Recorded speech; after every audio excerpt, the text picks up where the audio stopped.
تازه خبر زابل ولایت کې له وسلو ډک د پوځ شپږم کنډک هم طالبانو ته وسپارل شو. السلام علیکم لیدونکو، ستړي مشئ.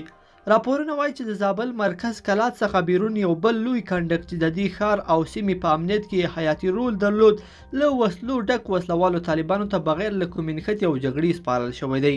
سیمه ییزې سرچینې وایي چې د کم مسعود په نوم د ملي اردو دا لوی مرکز تیر ماخوستن د یوه جوړجاړي په شکل طالبانو ته سپارل شوی چې په ویډیو او انځورونو کې طالبان او افغان سرتیري یو ځای معلومیږي او دا سرتیري طالبان تر کلات ښاره پورې بدرګه کوي. تر دې وړاندې هم ورته پیښې د دې ولایت شنکۍ، شاجوی، شملزو، سیوري او نن د دریم کنډک سرتیرو هم وکړې چې د کم مسعود په نوم دا لوی پوځي مرکز په درنو او سپکو وسلو سمبال خو نن طالبانو ته پرېښودل شو.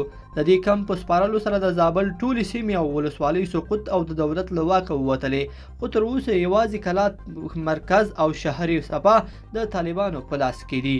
دولت د دې بدو پیښو په وړاندې یوازې چوپتیا غوره کړې او هیڅ هم نه دی ویلي او نه یې هم سیمه ییز امنیتي چارواکي څه وایي.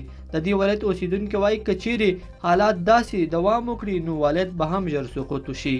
تر دې وړاندې د سیوري او شنکۍ ولسوالیو کې د پوځ ډېر لوی مرکزونه په وسلو سمبال له لکونو مهماتو سره طالبانو ته وسپارل شو. د افغان ولسمشر مرستیال امرالله صالح کله چې شنکۍ ولسوالۍ طالبانو ته وسپارل شوه خواشیني څرګنده کړه او دا یو استخباراتي راز وباله او د بیان ازادۍ څخه په استفادې د داسې خبرونو د نشر او نه څېړلو غوښتنه وکړله.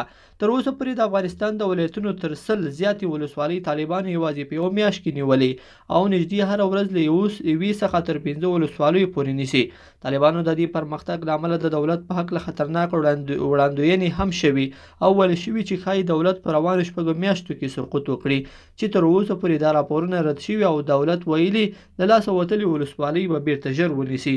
لیدونکو په دې هیله چې دا مطلب مو تر پایه لیدلی وي، که مو دغه ویډیو خوښه شوې ویډیو لایک کړئ او چینل سبسکرایب کړئ. تر بیا ښه وخت.